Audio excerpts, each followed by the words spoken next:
दोस्तों, हिंदू धर्म में मृत्यु को जीवन का एक अभिन्न हिस्सा माना गया है।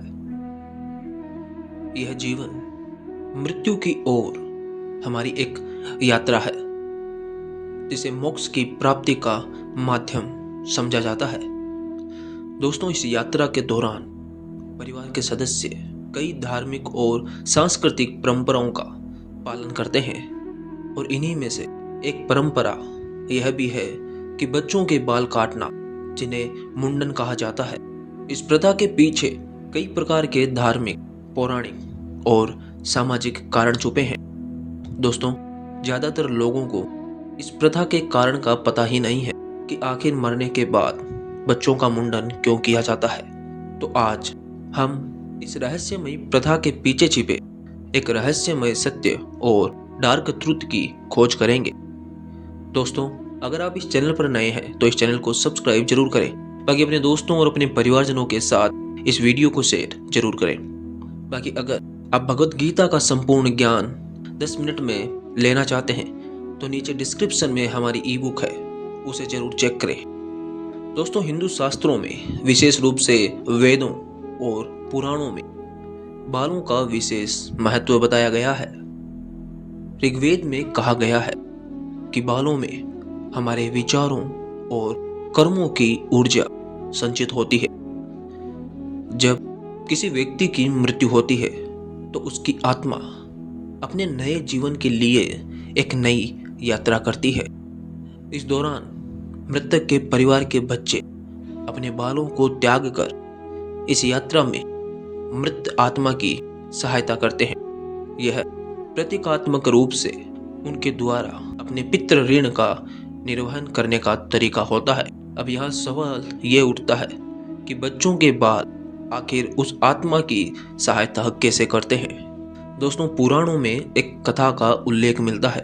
कहते हैं कि एक बार एक महान ऋषि वशिष्ठ के शिष्य ने अपने गुरु से पूछा, गुरुदेव, मृत्यु के बाद बाल क्यों काटे जाते हैं? गुरु वशिष्ठ ने उत्तर दिया, जब एक व्यक्ति की मृत्यु होती है तो उसका भौतिक शरीर तो नष्ट हो जाता है, लेकिन उसके कर्म उसके बालों में संचित रहते हैं। बाल काटकर हम उन कर्मों को त्यागते हैं और आत्मा की शुद्धि का मार्ग प्रशस्त करते हैं। दोस्तों, यह परंपरा वैदिक काल से चली आ रही है। उस समय जब कोई व्यक्ति मरता था तो उसके परिवार के बच्चे अपने सिर मुंडवाते थे, ताकि वे समाज को यह संकेत दे सके कि उन्होंने अपने प्रियजन की मृत्यु को स्वीकार कर लिया और वे उसके पितृ ऋण से मुक्त हो रहे हैं। ये एक तरीका होता था जिससे समाज को यह पता चलता था कि उस परिवार पर दुखों का पहाड़ टूट गया, उस परिवार ने किसी अपने को खोया है। और उन बच्चों के द्वारा यह संकेत था कि हमने जीवन का जो शाश्वत सत्य है उसे स्वीकार कर लिया है। हमने ये जान लिया है कि मृत्यु एक सत्य है और हम उसे स्वीकार करते हैं। हमने जिसे खोया है वह ईश्वर की इच्छा थी और हमें वह इच्छा मंजूर है। दोस्तों, इसके पीछे एक और कारण यह भी था कि बालों को काटकर व्यक्ति के अहंकार और भौतिक इच्छाओं का त्याग किया जाता है। यह परंपरा इस विश्वास पर आधारित है कि मृत्यु के बाद आत्मा को शुद्ध और निष्कलंक होना चाहिए। समाज में मृत्यु के बाद बाल काटने की परंपरा को शोक की अभिव्यक्ति के रूप में देखा जाता है। जब बच्चे बाल मुंडवाते हैं तो वे एक तरह से अपने दुख को प्रकट करते हैं और समाज को यह संदेश देते हैं कि वे अपने परिवार के सदस्य की मृत्यु के शोक में हैं। यह क्रिया एक मानसिक और भावात्मक शुद्धि की प्रक्रिया है, जिससे बच्चे अपने प्रियजन की मृत्यु के दर्द से उबरने में सक्षम हो जाते हैं। दोस्तों, इस परंपरा के कुछ रहस्यमय सत्य भी हैं जिन्हें जानने की कोशिश करते हैं। इस परंपरा के पीछे एक डार्क ट्रुथ भी छुपा हुआ है।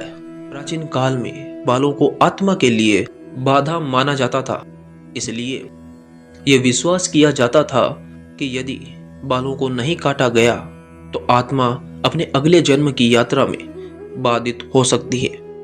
कुछ लोग यह भी मानते थे कि बालों में अशुभ शक्तियां छिपी होती है जो आत्मा को मोक्ष प्राप्त करने से रोक सकती है। दोस्तों, इसके अलावा कुछ तांत्रिक ग्रंथों में यह भी उल्लेख मिलता है कि बाल काटने से बुरी आत्माओं और प्रेतों का प्रभाव कम हो जाता है। इस प्रकार यह परंपरा एक तरह से आत्मा को उन नकारात्मक शक्तियों से बचाने के लिए एक उपाय है, क्योंकि आपने गरुड़ पुराण में सुना होगा कि मृत्यु के 12 दिनों तक आत्मा घर के चारों तरफ घूमती रहती है। इसलिए उस वक्त, उस समय, जब तक उसकी यात्रा शुरू नहीं होती, तब तक उस समय के बीच में बाकी जो अपवित्र आत्माएं हैं वे उसके साथ आ सकती है और उसे उसकी यात्रा में जाने से रोक सकती है। इसीलिए बाल काटने का प्रचलन शुरू किया गया। दोस्तों, आज भी यह परंपरा हिंदू समाज में प्रचलित है। हालांकि इसके पीछे के कारण अब उतने स्पष्ट नहीं है। लोग इसे धार्मिक कर्तव्य के रूप में मानते हैं, लेकिन यदि किसी को पूछा जाए कि इसके पीछे कारण क्या है, आखिर क्यों बच्चों के बाल काटे जाते हैं, तो शायद इसका जवाब किसी के पास नहीं है, क्योंकि लोग ये जानते भी नहीं हैं। इसके पीछे की गहरी मान्यताओं को कम ही लोग जानते हैं। इस परंपरा को निभाने से लोग पितरों के प्रति सम्मान प्रकट करते हैं और उनकी आत्मा की शांति के लिए ईश्वर से प्रार्थना करते हैं। इससे वे ईश्वर को यह संकेत देते हैं कि हे प्रभु, हमारे घर से जो भी आत्मा गई है उसके बुरे कर्मों को क्षमा कर देना और उसे उसकी अगली यात्रा में प्रशस्त कर देना। दोस्तों, बाल काटने की इस परंपरा में धार्मिक, पौराणिक और मनोवैज्ञानिक सभी पहलू शामिल हैं। यह न केवल एक सामाजिक प्रथा है, बल्कि आत्मा की शुद्धि और अगले जन्म की यात्रा में सहायता का एक माध्यम भी है।